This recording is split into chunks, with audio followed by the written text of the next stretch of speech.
आस्थापनेवर जास्त भार असतो. अभिजित सर इथं नागपूरला येऊन आले आणि महापूर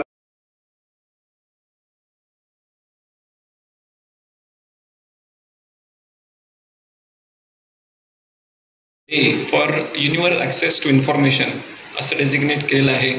त्याचा 28 सप्टेंबरला जो आपण साजरा करत असतो त्याच्या कार्यक्रमासाठी उपस्थित असलेले माहिती आयोगाचे नागपूर खंडपीठाचे प्रमुख श्री राहुल पांडे सर, आपल्या डिव्हिजनच्या divisional commissioner madam Vijayalakshmi madam, MNREGA आयुक्त गुलाने साहेब, देशपांडे सर आणि माहिती आयोगाच्या नागपूर खंडपीठातले सर्व अधिकारी व कर्मचारी तसेच मीडिया, सर्वप्रथम मी आपल्या सर्वांना International Day for Universal Access to Information म्हणजे जागतिक माहिती अधिकार दिन याच्या हार्दिक शुभेच्छा देतो. यावेळेसची थीम जसं सांगितलं प्रास्ताविकामध्ये की use of digital space in right to information हा एक मेजर थीम जी आहे ती घेण्यात आलेली आहे. याचे जे दोन तीन महत्त्वाचे पैलू आहेत ते म्हणजे सर्व लोकांना इंटरनेटचा ॲक्सेस असला पाहिजे जेणेकरून त्यांना ऑनलाईन काही जी इन्फॉर्मेशन असेल ती ॲक्सेस करता येईल, हा एक मुद्दा. आणि त्याचबरोबरीने गव्हर्नमेंट असेल, ज्युडिशियरी आहे किंवा माहिती अधिकारचे जे आपली कमिशनर्स आहेत त्यांचे रोल जेणेकरून जास्तीत जास्त माहिती जी आहे ती लोकांना ऑनलाईन अवेलेबल होईल. त्याच्यासाठी वेगाने अर्ज करून फिजिकली येऊन ती माहिती घेण्याची गरज पडायला नको, ही यावेळेसची जे हे आहे या दिनाची यावेळेसची थीम आहे. त्याच्यानुसार आपल्याकडे कल्पना आहे की आपण ही ऑलरेडी बऱ्यापैकी याच्यासाठी आपण प्रोग्रेस केलेली आहे. इवन माहिती आयोगामध्ये सुद्धा बरेचसे आपल्याकडे ऑनलाईन हिअरिंग्स होत असतात. आपल्या जे शासकीय कार्यालय आहेत, मग स्थानिक स्वराज्य संस्था असो किंवा राज्य शासनाचे कार्यालय आहेत, त्या ठिकाणी सुद्धा आपण वेबसाईट्स डेव्हलप केलेल्या आहे आणि बऱ्यापैकी माहिती जी आहे ती आपण ऑनलाईन टाकत असतो. याला अधिक सक्षम बनवणं हे आवश्यक आहे. म्हणजे व्हॉलंटरी डिस्क्लोजर्स जे व्हायला पाहिजे आणि आपल्या ज्या सगळ्या वेबसाईट्स आहेत त्याच्यामध्ये सर्वंकष अशी जी माहिती आहे देणं अपेक्षित आणि अपडेट करून देणं ते करायला पाहिजे.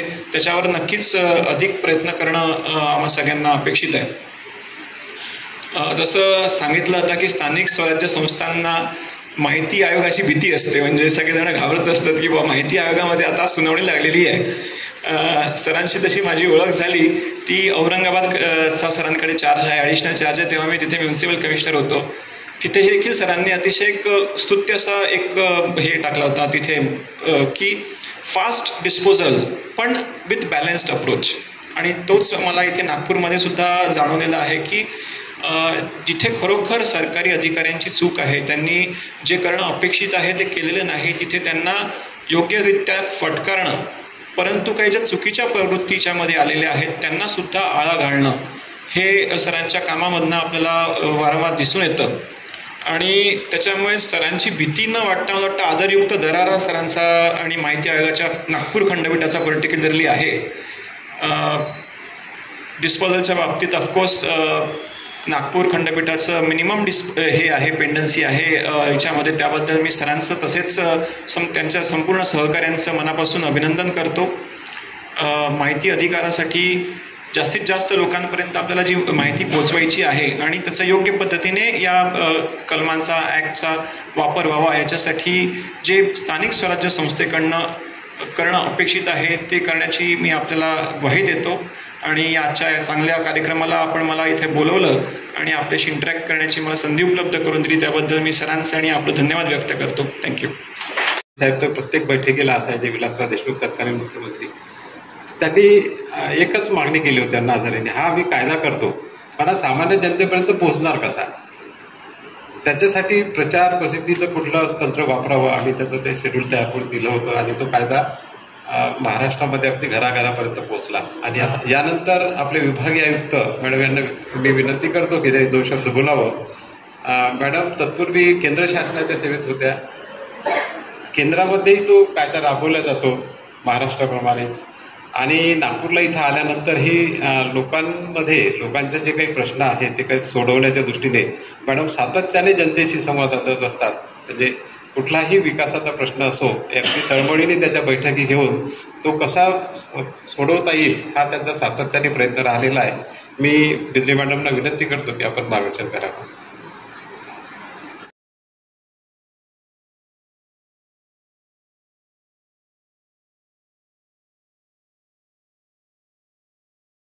Very good afternoon to all of you. आज जो है 28 सितंबर को this is specially called as day for international, its international day for universal access to information. सबसे बढ़िया चीज़ जो है कि हम लोग बोल रहे हैं कि आपको RTI डे और एक आएगा, फिर अक्टूबर में आएगा, लेकिन ये है कि universal access to information.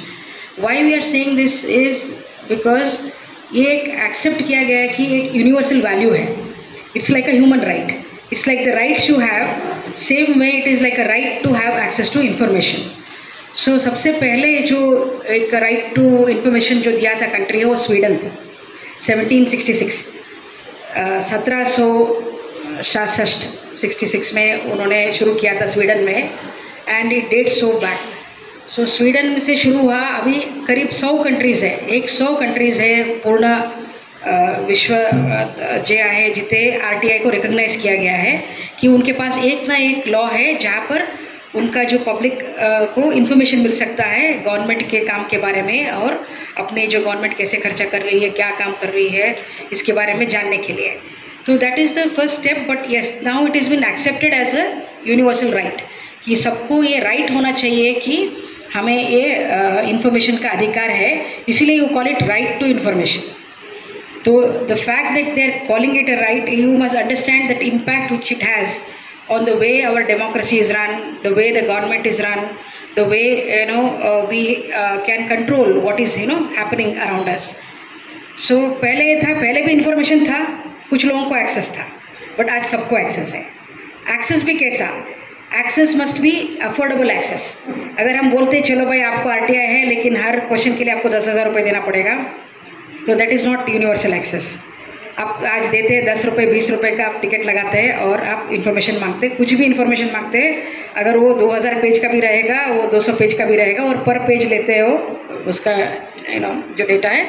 So the idea is not only just having universal access to information, but it is also to have a affordable way to access this information.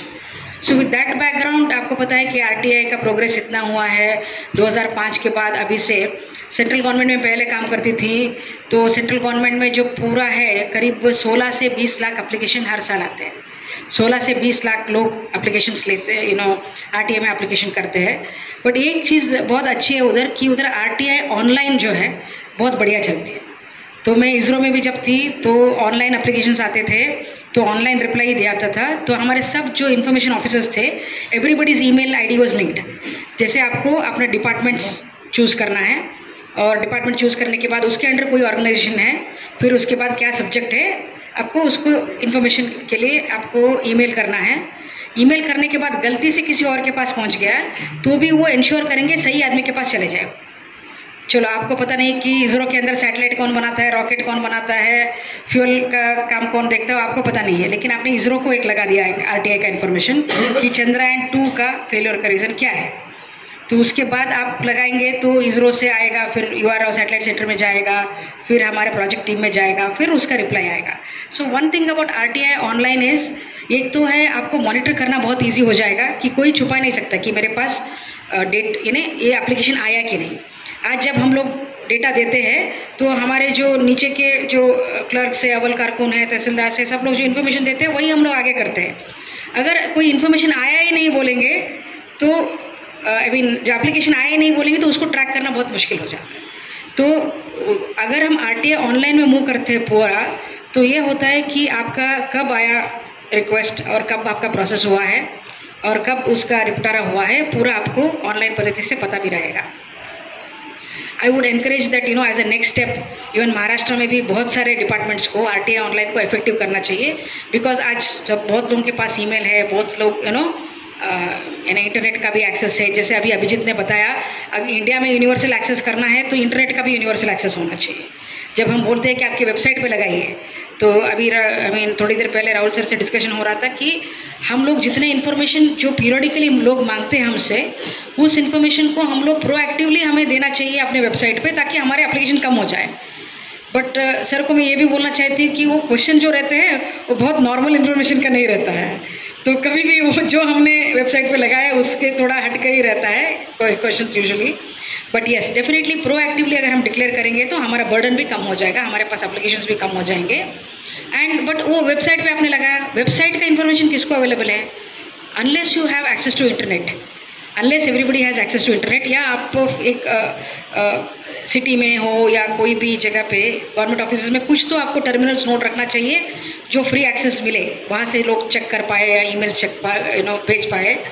तो जब तक आपको इंटरनेट का एक्सेस नहीं मिलता है तो then आपका वेबसाइट का इन्फॉर्मेशन किसी को पहुंच नहीं सकता है। So these are all the things. So we are developed country going to be a big country. 1.6 billion population है। ये 1.6 बिलियन पॉपुलेशन को अगर हम एक्सेस देना चाहते हैं तो इसके लिए हमें बहुत ज़्यादा और काम करना है।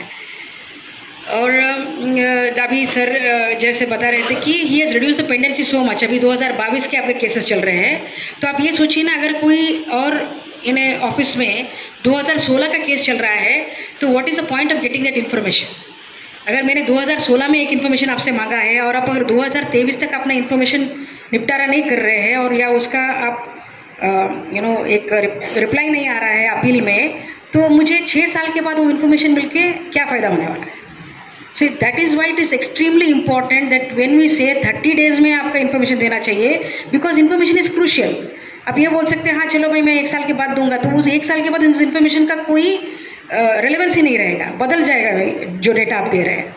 एंड इसीलिए वो बोलते हैं 30 डेज के अंदर आपको देना है, नहीं तो अगर बहुत कॉम्प्लिकेटेड है तो आप इंटरिम रिप्लाई दे सकते हैं और बाद में और थोड़ा टाइम ले सकते हैं और फाइनल रिप्लाई दे सकते हैं। उसके लिए कुछ there are some provisions in the law where we can take time if the asked information is difficult to compile or takes a longer time.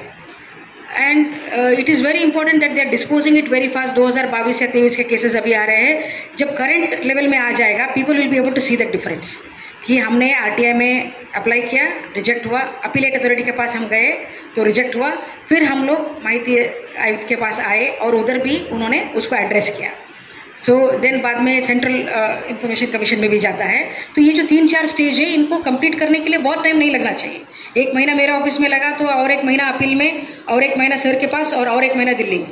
कोई भी किसी प्रकार का इन्फॉर्मेशन दो, अगर आपको देना है नहीं देना है उसके बारे में तो निर्णय कर लो 4 महीने में। तो it is very important we bring it to that level, and I congratulate sir and his entire team for doing such a wonderful work, not just for Nagpur, for Amravati and for Aurangabad also.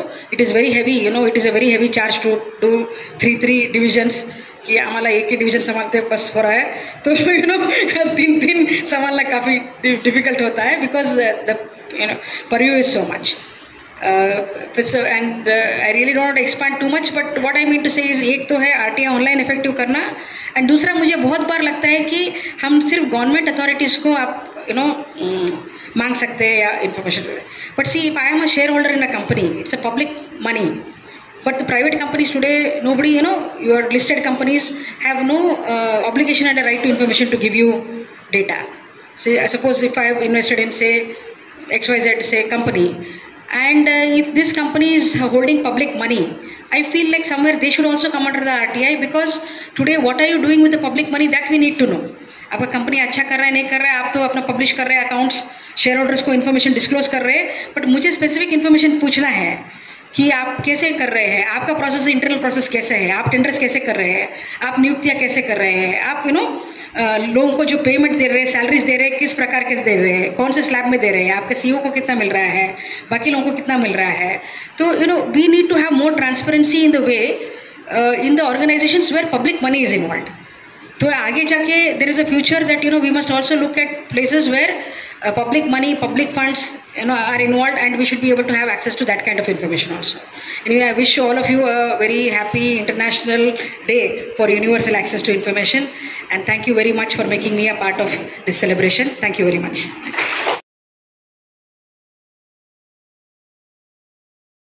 Madam, Nagpur महानगरपालिकेचे आयुक्त आणि प्रशासक doctor Abhijit Chaudhari, MNREGA आयुक्त श्री अजय गुल्हाणे, या कार्यक्रमाला आवर्जून उपस्थित असलेले सर्व मान्यवर, माजी न्यायमूर्ती आदरणीय देशपांडे सर, माहिती अधिकार कार्यकर्ते, पत्रकार बंधूंनो आणि अधिकारी कर्मचारी मित्रांनो, आजचा हा जागतिक माहिती अधिकार दिवस आहे आणि त्याविषयी सर्वच मान्यवर याआधी बोलून चुकले आहेत. मॅडमनी जे मुद्दे उपस्थित केले आहे मी त्याच मुद्द्यांवर थोडंसं पुढे जाऊ. आता सर्वोच्च न्यायालयाने त्यांच्या 17 ऑगस्ट 2023 रोजीच्या निर्णयात असं म्हटलं आहे की सुमोटो म्हणजे स्वयंप्रेरणेने आपण जास्तीत जास्त माहिती जी साधारण मागितली जाते ती जर आपण जनतेसाठी उघड केली तर माहिती अधिकार च्या अर्जांमध्ये आणि त्या अनुषंगाने होणाऱ्या प्रक्रियेमध्ये घट होईल. पण मॅडम म्हणाले ते बरोबर आहे की साधारण त्या माहिती व्यतिरिक्त लोक त्यांना वेगळ्या प्रकारची माहिती हवी असते. आणि मी ज्या दिवशीपासून चार्ज घेतला त्या दिवशीपासून मी ही भूमिका सातत्याने मांडत आलो आहे की माहिती अधिकार कायदा हा काही उदरनिर्वाहाचं साधन होऊ शकत नाही. यात माहिती अधिकार हा अधिकार आहे, हा एकाधिकार होऊ नये. माहिती अधिकाराचं जे एकाधिकार काही मूठभर लोकांच्या हातात झालेलं आहे तसं ते होता कामा नये याबाबत मी आग्रही भूमिका 3ही खंडपीठांमध्ये घेतलेली आहे. त्यामुळे हा सर्वसामान्यांना दिलेला एक अतिशय प्रभावी असं अस्त्र आहे. प्रशासनामध्ये उत्तरदायित्व आणि पारदर्शकता वाढवण्याच्या दृष्टीने म्हणजे अकाउंटेबिलिटी आणि ट्रान्सपरन्सी वाढवण्याच्या दृष्टीने दिलेला हा अधिकार आहे. अधिकारांबरोबरच जबाबदाऱ्या येतात. जसं बाबासाहेब नेहमी म्हणायचे की घटना ही चांगली किंवा वाईट नसते, ती राबवणारे लोक चांगली किंवा वाईट आहे त्याप्रमाणे ठरते. त्यामुळे हा कायद्यात काही फार त्रुटी नाही आहे. तो कायद्याचा ज्या पद्धतीने वापर केलेला आहे आणि आपण सर्वांनी सांगितलं की महाराष्ट्रात घरोघरी म्हणजे इतका जास्ती पोचलेला कायदा आहे हा. तर पण त्याच्या दुरुपयोगाच्या ज्या आपल्याकडे जे किस्से येतात आणि विशेषतः प्रशासनामध्ये काम करणाऱ्यांना त्याचे कटू अनुभव जास्ती आलेले असतात. त्या सगळ्यांची बाजू घेऊन आपण गुलाटी सरांनी म्हटलं त्याप्रमाणे एक बॅलन्स्ड अप्रोच आपण घेतलेला आहे. माहिती जास्तीत जास्त लोकांपर्यंत पोचावी, स्वयंप्रेरणेने पोचावी, वेळेत पोचावी. कारण मॅडम म्हणाले त्याप्रमाणे 2016च्या अपिलांवर 2023मध्ये तुम्ही निर्णय देऊनही काय फायदा. इनफ्रक्च्युअस आहे, ती माहिती इरेलेव्हंट आहे. त्यामुळे ती शक्य तितक्या लवकर पोहोचावी म्हणून आम्ही नवीन अप्रोच सुद्धा घेतलेली आहे. मागच्या वर्षी मी सांगितलं होतं की आम्ही ऑनलाईन हिअरिंग घेणार आहे, हायब्रिड हिअरिंग घेणार आहे. साधारण मागच्या वर्षभरात 3ही खंडपीठ मिळून आम्ही 6,000 ते 7,000 अपिलांची सुनावणी ऑनलाईन घेतलेली आहे आणि त्यावर ऑनलाईन निर्णय पारित केलेले आहे. औरंगाबादची मला बऱ्यापैकी पेंडन्सी कमी करता आली. अमरावतीची आम्ही झपाट्याने कमी करतो आहे. नागपूरची फार नाहीच आहे, त्यामुळे ती आम्ही फार लवकर कमी करणार आहोत. आता आमचा या पुढच्या कालावधीतला भर जो आहे हा कलम 4च्या अंमलबजावणीबाबत राहील की लोकांना माहिती अर्ज दाखल करण्याची फारशी गरजच पडू नये.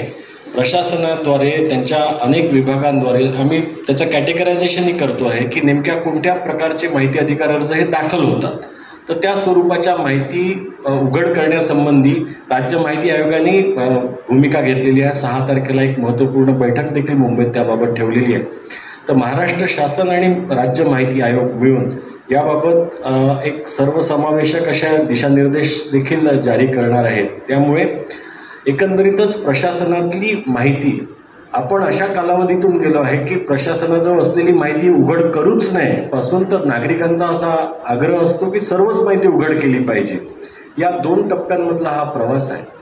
पण आपण माहिती अधिकार कायद्याचंही प्रिएम्बल जर वाचलं तर त्यात असं आहे की एक practical regime to harmonise the conflicting interest या स्वरूपाचा तो कायदा आहे. त्यामुळे प्रशासकीय कार्यक्षमतेवर त्याचा परिणाम होणार नाही. डॉक्टर मनमोहन सिंग पंतप्रधान असताना 2012 साली त्यांनी असं म्हटलं होतं की असं होऊ नये की 75% कर्मचारी अधिकारी हे त्यांचा 75% वेळ हा माहिती अधिकार अर्जाच्या उत्तर देण्यात किंवा ते तयार करण्यात जर गेले तर प्रशासनाची कार्यक्षमता आणि त्यांचा वेळ हा त्यासाठीच खर्ची होईल. ते होऊ नये म्हणूनच त्याच्यावरचं सोल्युशन हे आहे की बहुतेक कागदपत्रांचं आणि अभिलेखांचं वर्गीकरण, त्याचं डिजिटायझेशन आणि त्यानंतर ती विनाशुल्क किंवा स्वयंप्रेरणेने देण्यासंबंधी जसं मॅडम म्हणाले 2,000 पानांची माहिती जर द्यायची असेल तर ती एखाद्या अधिकाऱ्यांनी वेळेत दिली नाही म्हणून त्याचा आपण विनामूल्य द्यावी अशी मागणी करतो.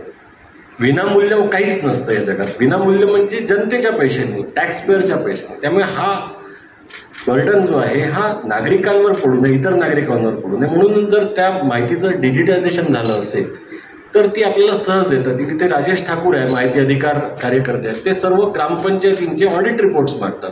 पण ऑडिट रिपोर्ट्स आपण सबमिट केल्यानंतर ते ऑनलाईन का असू नये. मागायची गरजच पडणार नाही.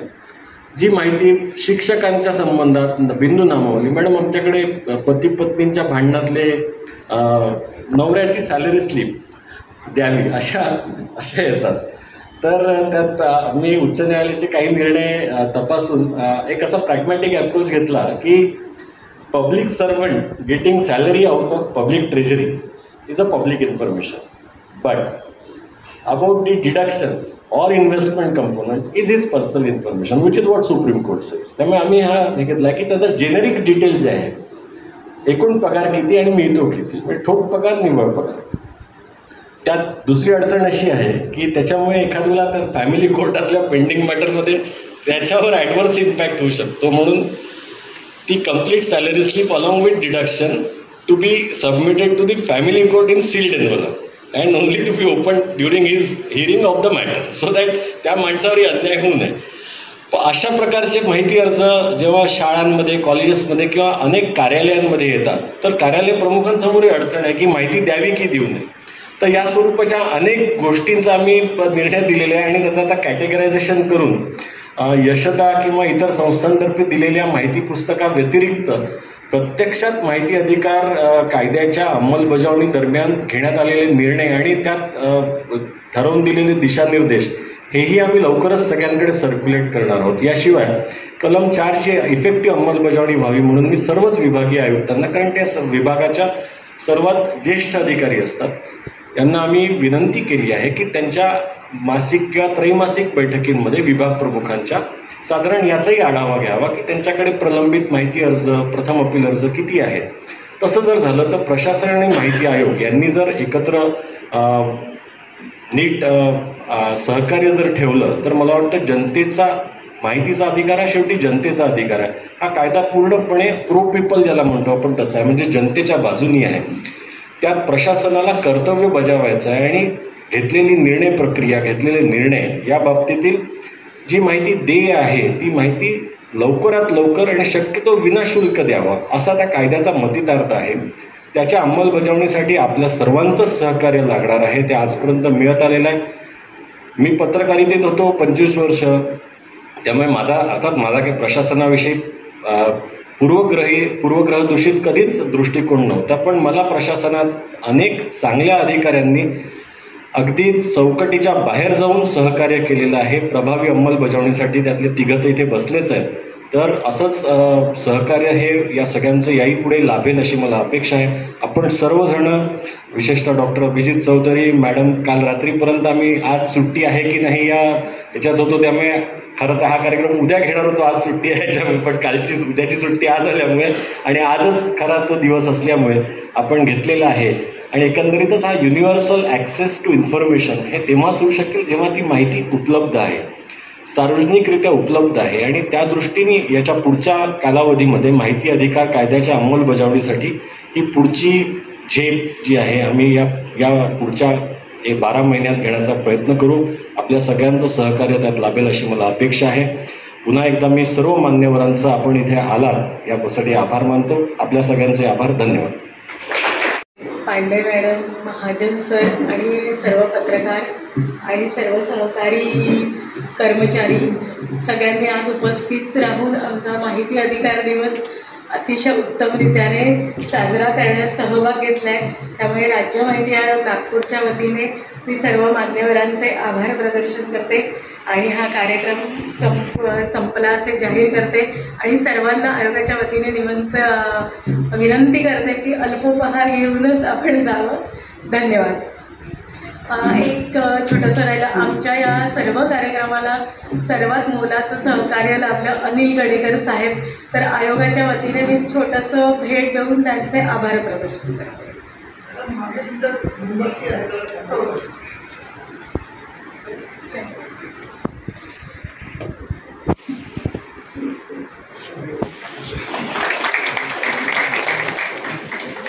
धन्यवाद.